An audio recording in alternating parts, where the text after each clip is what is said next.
There's a pretty one, Ulysses.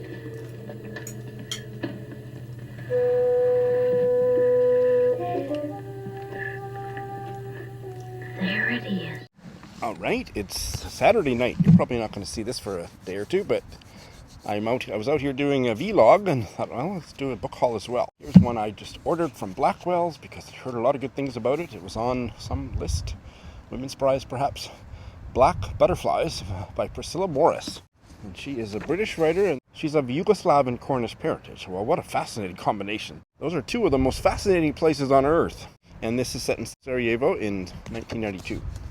And I've heard really good things about it. I am feeling a little bit overwhelmed by reading a whole bunch of literature set in this part of the world. I am halfway through Miljenko Jurgovic's Kin, and I've just read another novel, an early novel by Dasha Durndich, and I'm now just getting started on The World and All That It Holds by Alexander Heman. And so, yeah, I'll probably wait a while before I get to this one, but it does sound really interesting. Here are the opening two paragraphs. It sometimes seems to Zora that with all the teaching and curating and meetings and paperwork and caring and cooking and cleaning and errands, she is floundering at the midpoint of her life. There's no time left over for the core of her. Perhaps, at 55, she's beyond the midpoint now, but she'd always imagined that these years, her child grown and gone, herself not yet old, would be her most spacious and productive. She'd pictured herself spending long, blissful days in her studio, but instead, everything else always encroaches. There's the forward rhythm of the tram and the rattle of the dusty window panes. The worry. She presses her forehead to the glass, drinking in her city at this strange hour. The wind carries twisting flyers down the street, and the mountains waver in the pre-dawn light. The outlines of things, buildings, frozen cars, a sleeping drunk, are porous. The threshold between night and day feels uncertain, as if she could just as easily slip back into the night as go forwards into the day. Well, I think that's nice writing. I don't know that it completely grabs me, but it wouldn't prevent me from reading a few more pages before I bailed. Here is another novella by the German writer Christa Wolf called August. This is also translated from the German by Katy Derbyshire, who I've read a lot of her translations of German fiction. She's awesome. And this is Christa Wolf's last piece of fiction. I read something else by her. Yeah, that was called Eulogy for the Living, Taking Flight. And it was wonderful. It was also really small, and Katy Derbyshire translated it. That was memoir, or autofiction. This is straightforward fiction, apparently. In it, Christa Wolf is revisiting her stay at a tuberculosis hospital from 1946 to 47. I'll read you the opening paragraph. There's not a lot of text on the page. Probably a one-sitting book, even though I'd never read a book in one sitting. This is 70 pages with lots of white, but I would still not read it in one sitting because I think that's sacrilegious. August is remembering. He had been asked when and where he had lost his mother, like all the children who arrived at the train station in Mecklenburg without parents at the end of the war. But he didn't know, and whether the bombing raid on the refugee train happened before or after they crossed the big river they called the Oder. He didn't know that either. He'd been asleep. When the terrible noise started and everyone was screaming, a woman he didn't know, not his mother, had grabbed him by the arm and tugged him out of the train. He threw himself down in the snow behind the embankment with her, and lay there until the noise stopped, and until the conductor shouted that everyone still alive should get on the train immediately. August never saw his mother or that other woman again. Yes, there were people lying scattered across the field who didn't get back on the train before it moved on again. Well, that is quite a powerful opening. This is unique. I used to have, I don't want to make a big story about this, but I used to have delusions that I would become a writer someday. And I owned every book on the craft of writing that was available in print, and I got rid of them about 15 years ago. The world doesn't need another mediocre writer. But I bought this one because so many people in a big Bookstagram buddy read that I was participating in raved about it, that it helped them as readers to open their brain, open their mind to other kinds of literature. So while it's written for fiction writers, these people who, none of them said that they were a writer, but they were all avid readers, said it was invaluable to them. So because of that, I bought it. It's called Craft in the Real World, Rethinking Fiction Writing and Workshopping by Matthew Salasis. I don't know how that name would be pronounced.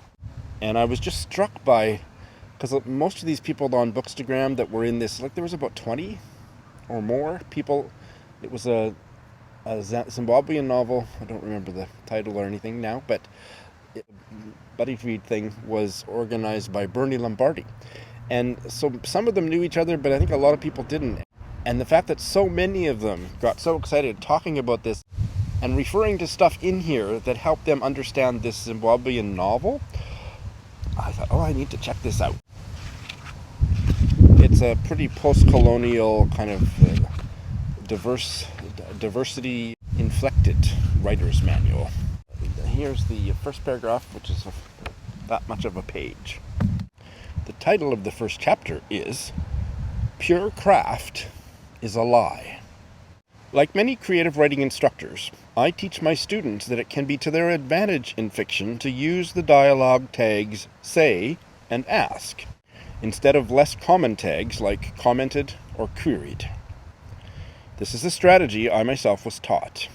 The usual reasoning goes like this. The tags say and ask are effectively invisible to readers, so they take the reader's focus off the tag and put it on who is talking. Most of the time, the main purpose of a dialogue tag is to indicate who has spoken. Tags also provide rhythm and other benefits, but let's focus on this main purpose. I tell my students that if the main purpose of a particular tag is not who is speaking, but how the character speaks, such as in a shout or a whisper, then those dialogue tags, she shouted, they whispered, become useful for the very fact that they are not invisible. Readers are meant to register the way of speaking as much or more than who is doing it.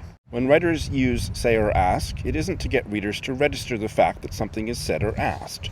The dialogue already makes this obvious. Okay, well that isn't particularly profound, but it is kind of interesting. This is a book that I didn't have a paper copy of, and I was happy to find one at a... This might still be one of the last ones from my Edmonton book haul. Doesn't matter now, but this Indigenous novel that I really liked a lot, in fact, much of it I loved, All the Quiet Places by Brian Thomas Isaac. I read it early 2022 or late 2021, and Brian Thomas Isaac, this is his debut novel, and it was published when he was about 70. It was published in 2021, so he would have been 70 or 71. Very healthy looking 70-year-old. And this was wonderful. Set in 1956, probably autobiographical, but I don't know that for sure, on the Okanagan Indian Reserve in the British Columbia southern interior, and the protagonist is a 6-year-old Indigenous kid, Eddie, and his mother. But his father is out of the picture and then kind of comes back, and the reader and the characters probably wish the hell he hadn't, and all kinds of stuff about the ridiculous and oppressive colonialist setup, why they couldn't get electricity in their house, and the Indian agent was dragging his feet. But more than any of that, it was just a really beautiful, sensual description of where this boy lived and how he made his way through the world. I remember, in fact, there's a map to show you the area, and his grandma and an uncle lived down the road. And I remember in the opening chapter, he's a 6-year-old and he's getting stressed. I think his mom's scolded him or asked him to do too many chores or something, and so he kind of escapes to this place in the not very far from the house, but in the woods or in nature. I can't remember if he knew this empty hollowed out log was there or if he found it that day, but he crawled into it and felt completely like he had gotten away from everything and he could kind of relax and unwind. It's was a wonderful novel. It didn't quite hang together at the end. There was some plot stuff that was a little bit wonky, but I loved it. Here's the first couple short paragraphs. The sultry weather had been building for days until the air weighed on Eddie's bed like a damp blanket. His feet constantly searched for cool spots on the mattress, but never found any. Even the burping frogs down at Heart Lake, a quarter of a mile away, stopped now and then to catch their breath. It was only when cooler air rattled the leaves on the poplars down by the outhouse and swept over the bed that Eddie fell asleep. A screeching wind jerked him awake. The ceiling and walls cracked and thumped. He sat up. His little brother, Louis, was fast asleep beside him, and no sound came from his mother's bedroom on the other side of the paperboard wall. The slop bucket slid across the porch, hit the ground, and rolled banging across the yard. Eddie stood on the bed and looked out the window, but saw only pitch darkness. Then lightning flashed across the sky, showing trees that leaned at impossible angles to the ground. With a loud crack, a bolt of lightning struck the top of a cottonwood down by the river, and pieces of wood scattered into the wind like dandelion fluff. Eddie saw spots in front of his eyes, as if he had looked at the sun. I love the writing. Right, that's what I got. Here's another 5 books. Here is one that I started following this guy, or he started following me on Instagram, and he is a gay novelist from, I believe, Hamilton, Ontario, certainly Ontario. His name is Geoffrey Luscombe. I'd never heard of him. I think I'd heard maybe the title of his first novel. And this is his second novel. It has a very intriguing title, To Refrain from Embracing by Geoffrey Luscombe. Luscombe.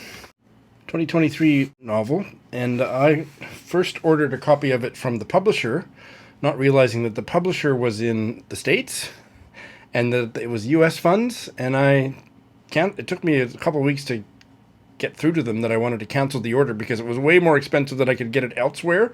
So I got refunded and did get it elsewhere, and here it is. It's set in a poor working class steelworking community in Hamilton in the 70s. And it's pretty chunky. It is 425 pages. Here is the opening paragraph. Chapter 1, the setting is May 1977.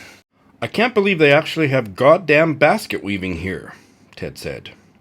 The corners of his mouth slid into a half-smile as he lit a cigarette and exhaled bluish smoke into the air with a sigh of pleasure, pushing a greasy strand of his shoulder-length hair behind his ear. Ted wasn't supposed to smoke in his hospital bed. They had been told to either go to the smoking lounge at the end of the corridor or, if a walk down the hall seemed exceedingly difficult, to stand outside their room where cylindrical ashtrays lined the hallway. Still, cigarette butts would pepper the hospital corridor until someone on the cleaning staff swept them up with a broom periodically during the day. I remember when you could smoke in hospitals. All right, well, that's an interesting opening. Here, rather shockingly, is a work of nonfiction. The next 3 are my recent order from Book Outlet, which I think is an American company, and it's Remaindered Books that also has a Canadian. Or have I got that wrong? Maybe it's only a Canadian company. Anyway, I've had really good luck ordering stuff from them. This order, not so much, although I'll tell you about them book by book. But this one arrived in good shape other than the remainder mark, which I hate, but, beggars can't be choosers. This is a work about how evil China is, so it's right up my alley. We have been harmonized. Life in China's Surveillance State by Strittmatter. I've heard good things about it. I've heard people that have read it. Found it very informative and well done. So I guess if I'm going to keep talking about how evil China is, I need to read some books so that I could be well armed to debate the matter, because there's a lot of lefties out there that think China's just fine. I don't think I need to explain what it's about, do I? And it's still pretty recent. Published 2020, so it's 3 years old. So if I'm going to read it, I need to read it soon before it becomes outdated. Strittmatter he used to be the China correspondent for a German national newspaper, Süddeutsche Zeitung. I don't know how to pronounce that. So, that's interesting. Is this translated from the German? Doesn't appear to be. Okay. Opening paragraph of the preface. The China we once knew no longer exists. The China that was with us for 40 years, the China of reform and opening up, is making way for something new. It's time for us to start paying attention. Something is happening in China that the world has never seen before. A new country and a new regime are being born. And it's also time for us to take a look at ourselves. Are we ready? Because one thing is becoming increasingly clear. Over the coming decades, the greatest challenge for our democracies and for Europe won't be Russia. It will be China. Within its borders, China is working to create the perfect surveillance state, and its engineers of the soul are again trying to craft the new man of whom Lenin, Stalin, and Mao once dreamed. And this China wants to shape the rest of the world in its own image. I believe that. I'm already on the same page as this guy on the very first page. This book, I think I'd heard about the book first, and then I got Nancy of the Literate Quilter blog to come on and talk about it. I think it's a Norwegian-American writer. Maybe of Norwegian background. I can't remember if we ever figured out whether she was born in Norway or not. It's about the Sami people, and they lived in Scandinavia in kind of a circle that went through several of the Scandinavian countries. So I don't know where in modern political geography this story is set. The End of Drum Time by Hanna Pylväinen. This is about the Sami people, and I'm really interested in them. I know absolutely nothing about them, but I first encountered a reference to them in the Norwegian trilogy, the Alberta trilogy by Cora Sandell. It's kind of the indigenous peoples of Scandinavia, is my understanding, and this novel is about them, set in their milieu. And as I said, it's not translated. I think the author might be Swedish-American. The epilogue is a Sami proverb, let the reindeer decide. Opening paragraph. The day of the earthquake was the darkest day of the year. This far north, what counted as day was just twilight stretched thin, so that no shadows fell, and the steeple of the church made no impression on the snow, and the river and forest and hills were all suspended in the same half-finished light. The effect of this was a shared, if unexpressed, uneasiness, but most people were used to it. If given the choice, they would have said, "Let there be darkness," and gone back to their work. That was the sentiment anyway around people who had grown up here, Lars Levy among them. He found the cold and the dark invigorating. He was a man of extremes, and so he was drawn to extremes. They suited him. They spurred him on. Well, I think that's gorgeously written and totally hooks me from the first paragraph. Here is a historical novel about some kings and queens, and the kings are queenier than the queens. I think there's a big queer subplot.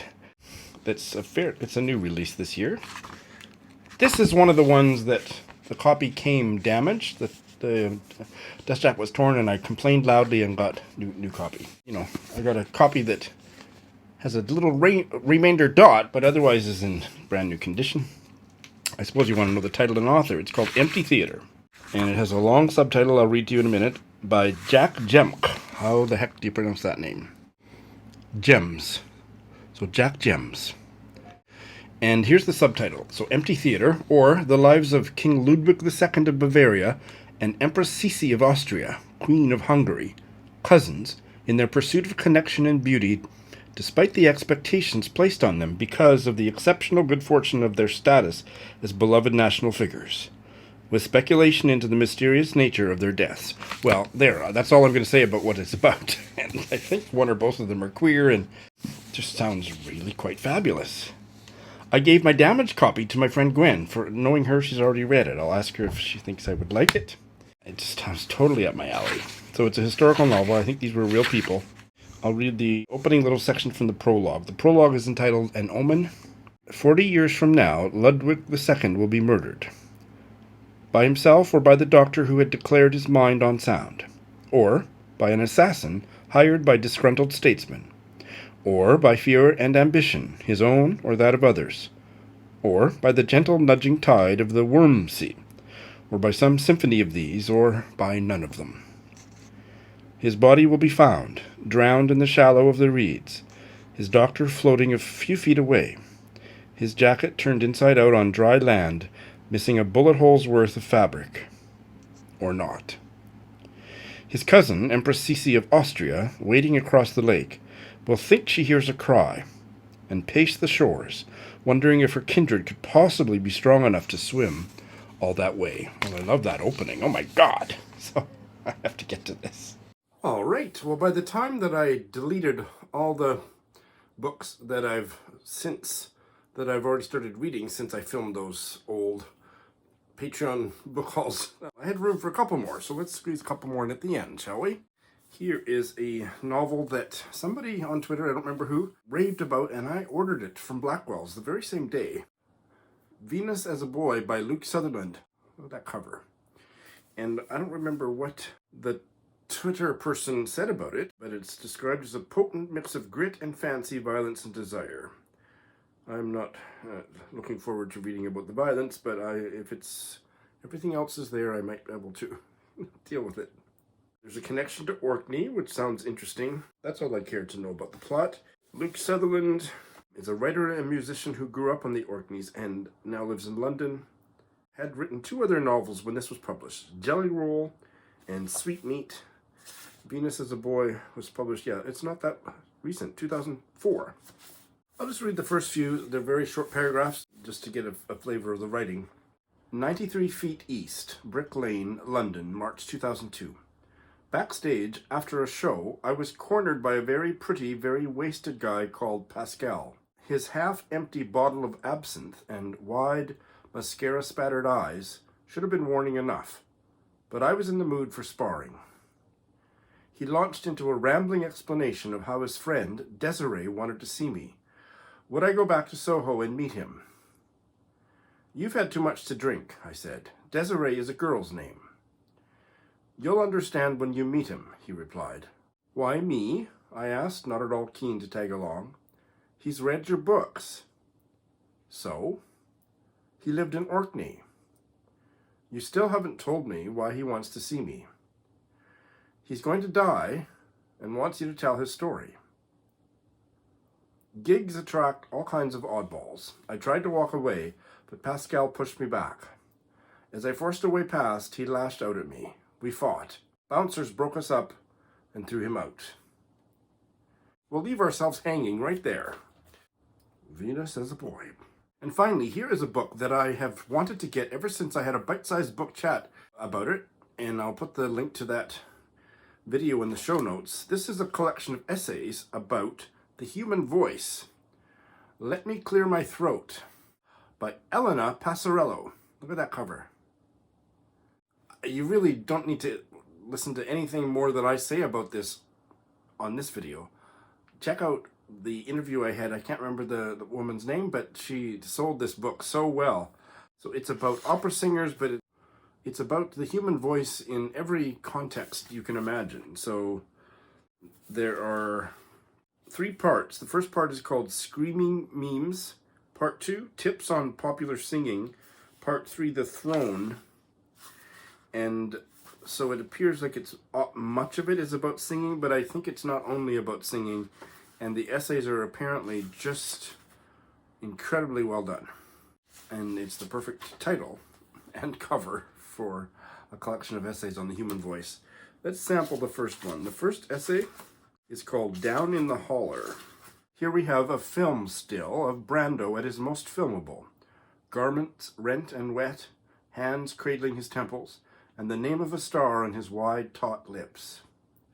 A half-dressed mass of wet sinew and moxie could keep any scene in the cultural memory. But Stella would never be Stella without Brando's gloriously ugly noise. Most speech teachers will tell you the best way to tax your instrument is either to flatten the sound hole made by your lips, jaw, and throat, or to finish your words in the rear of the mouth, rather than at the lips and front teeth. Throughout his movie career, Brando, the forebear of mumblecore, rolled his voice toward his molars, where it slumped over his epiglottis like a delinquent schoolboy at the back of the bus. Stella is no exception. That clenched neck squashes his airway, and his downturned mouth and retracted tongue reduce resonance. The bared teeth add grit and rape tone. If this voice had come from an inanimate instrument, a trombone, say, it would be one whose bell and slide had been run over by a streetcar. Well, so you can just see how gorgeous the writing is. Oh, this sounds absolutely fascinating. All right, so that is my first book haul back on BookTube after a long absence. Thanks for watching.